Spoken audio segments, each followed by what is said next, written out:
जीवनामध्ये जीवन जगत असताना परब्रह्म तत्वाशी एकरूप राहण्याकरता विवेक अत्यंत महत्त्वाचा असतो. जीवनामध्ये विवेक संपन्नता अत्यंत महत्त्वाची आहे. आणि ज्यावेळेला जीव परब्रह्म तत्वापासून दूर होतो, त्याची विवेक संपन्नता कुठे कमी पडते, त्यावेळेला तो मायेच्या अधीन जातो. आणि मायेच्या अधीन गेलेला जीव हा नक्की दुःखामध्ये पडतो, कारण माया ही आकर्षित करत असते. नको नको मना गुंतो माया जाळी,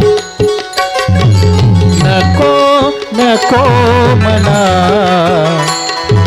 गुंतो माया जाळी, नको नको मना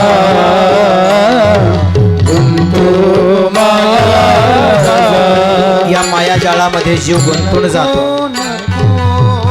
आणि गुंतलेला जीव एकदा मायेच्या अधीन गेला की तो जाळ्यामध्ये गुंतल्यासारखा होतो. आणि त्याच्या जीवनामध्ये काळ जवळ आला ना, तरी सुद्धा त्याला त्याचं भान राहत नाही. आणि म्हणून संत आम्हाला सावध करतात, काळ आला जवळी रासावया रासावया, नको नको मना गुंतो माया जाळी, नको नको मना गुंतो माया जाळी. नको नको मना गुंतू माया. मायेच्या अधीन गेलेला जीव हा परब्रह्म तत्वापासून दूर जातो. आणि परब्रह्म तत्वाची जर विसर पडला ना, तर जीव शाश्वत सुखापासून दूर जातो. नश्वर गोष्टीमध्ये सुख शोधू लागतो.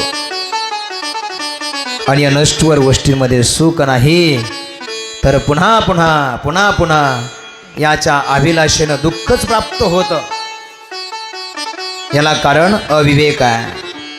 विवेक संपन्नता नसेल जीवनात, तर पुन्हा पुन्हा दुःखामध्ये जीव पडतो.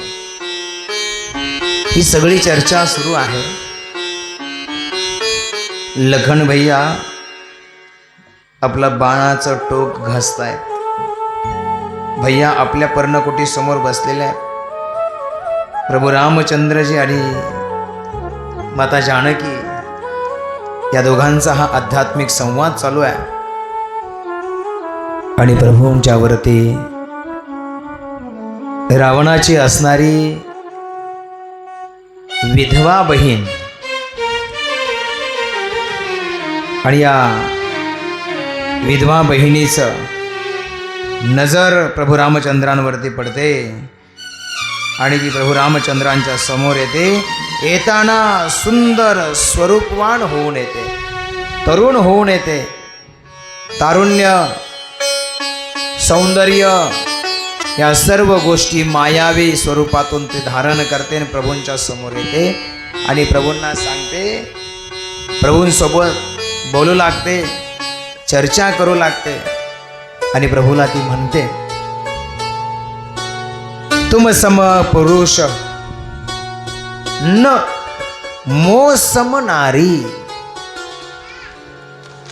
तुम सम पुरुष नो मो सम नारी, यह संयोग विधी रचा विचारी. हा संयोग विधीने असा रचलाय. तुम सम पुरुष, तुझ्यासारखा पुरुष नाही आणि माझ्या समान नारी. भगवंताने आपला जो काही संयोग घडवलाय तो काही अलौकिकच आहे. हा काही वेगळाच योग आहे. मायेचा पगडा टाकण्याचा प्रयत्न करते. प्रभू सर्वव्यापी, सर्व गुण संपन्न आहे.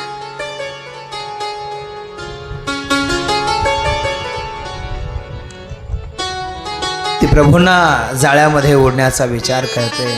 देव अनुरूप पुरुष जग नाही, तुम सम पुरुष न मम सम नारी तुम सम पुरुष न मम सम नारी तुम सम पुरुष मम सम नारी यह संयोग विधि रची विचारी यह संयोग विधिचा विचारी मम अनुरूप पुरुष जग नाही मम अनुरूप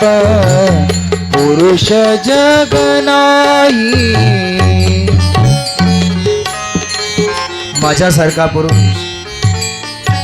तुझ्यासारखा पुरुष माझ्याकरता शोधून सापडणारा नाही आणि माझ्यासारखी सुंदर स्त्री दुसरी तुला शोभणारी नाही असं कोण म्हणतंय?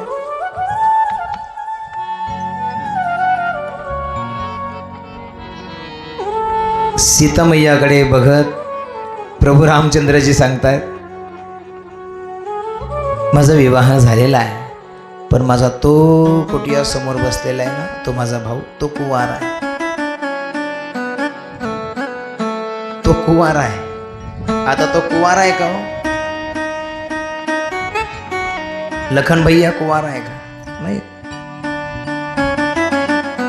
त्याचंही लग्न झालं त्याचीही उर्मिला त्याची वाट बघते अयोध्येमध्ये पण ज्याला जशाला तसं उत्तर द्यावं लागतं प्रभूने तिला तसंच उत्तर दिलं ती लखन भैयांच्याकडे जाते लखन भैयांच्याकडे गेल्यानंतर ती सांगते अरे तुझ्या भावाने सांगितलं तू कुंवार आहेस माझं पाणी ग्रहण करशील माझ्यासोबत विवाह करशील का काय वेडी आहेस तू अगं मी दास आहे यांचा माझ्याशी विवाह करशील तर दासी होऊन राहशील तो माझा भाऊ स्वामी आहे त्याच्याशी विवाह करशील तर स्वामीनी होशील जा तिला पटतं तिला लवकर पटतं आणि ती पुन्हा रामचंद्रांकडे जाते अहो तो दास आहे म्हणे तुम्ही मोठे आहात तुम्ही स्वामी आहात सांगू खरं तर तुमची माझीच जोडी जमते देह वाहिला तुला श्यामला कर माझा स्वीकार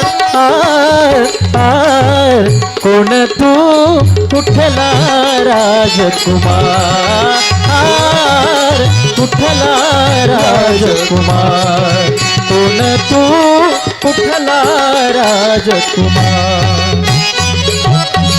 कुठला राजकुमार कोण तो कुठला राजकुमार शूर्पणखा मी रावण भगिनी याच वनाची समज स्वामिनी प्राणनाथ हो माझा रामा कर माझा स्वीकार कोण तू कुठला राजकुमार कुठला राजकुमार कोण तू कुठला राजकुमार कर माझा स्वीकार माझा स्वीकार कर माझं पाणी ग्रहण कर तुला खरं सांगू माझ्या रंगाकडे बघ ना जरा मी किती सावळ आहे आणि बघ तू बघ माझा लखन किती सुंदर आहे स्वरूपवान आहे पटतं तिला तेही पटतं ती पुन्हा लखन भैयाकडे जाते हे पहा अशा गोष्टी तिला फार लवकर पटतात जी शूर्पणखा असते थोडस आमिष तिला फार होतं फार भरपूर होतं थोडस आमिष कारण ती कोण असते शूर्पणखा असते ए चावम्याओ कंपनी ए बैठ जा बसा खाली बसा सगळे असं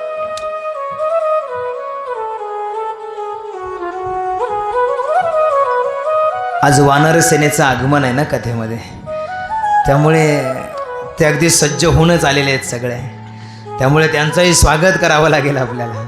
वानर सेना आहे आणि ते नसतील तर प्रभू रामचंद्राजींच्या कथेला कुठे आनंद निर्माण होण्याचं कामच नाही.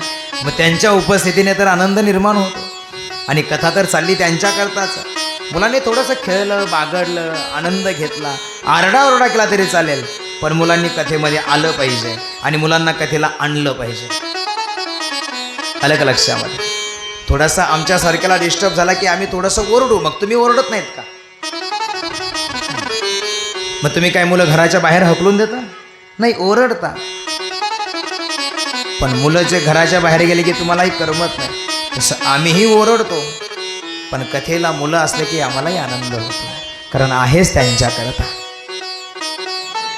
सज्जना हो, शूर्पणखेला लखन भैयाकडून रामाकडे, रामाकडून लखन भैयाकडे, लखन भैयाकडून रामाकडे, आणि हे सगळं पाहत असताना शूर्पणखेच्या लक्षात येतं ही जी मध्ये बसलेली सुंदरी आहे ना, हीच माझी खरी अर्थानं इथे अडथळा निर्माण करते आहे. म्हणून शूर्पणखेला राग येतो आणि शूर्पणखेला राग होऊन स्वतःच खरं रूप प्रकट करते आणि सीतेवरती धावून जाते.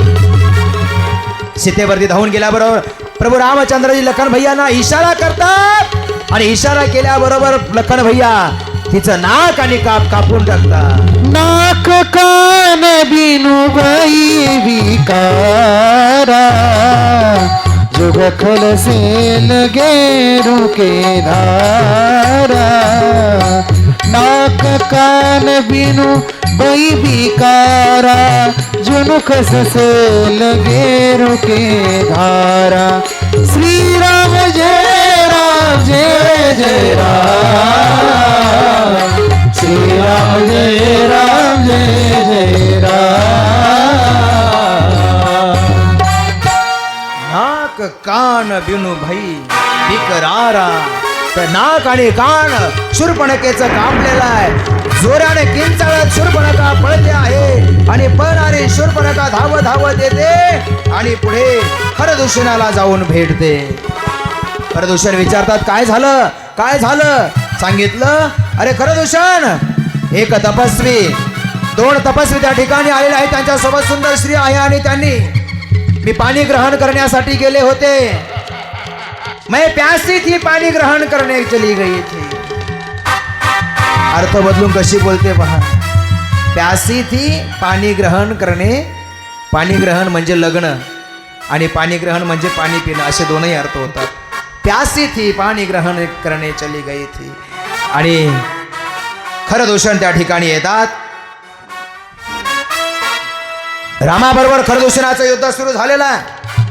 घनघोर युद्ध होत आहे आणि या युद्धामध्ये 14,000 सैन्यांची सेना घेऊन खरदूषण आलेले आहेत आणि त्या ठिकाणी युद्ध सुरू झालेलं आहे.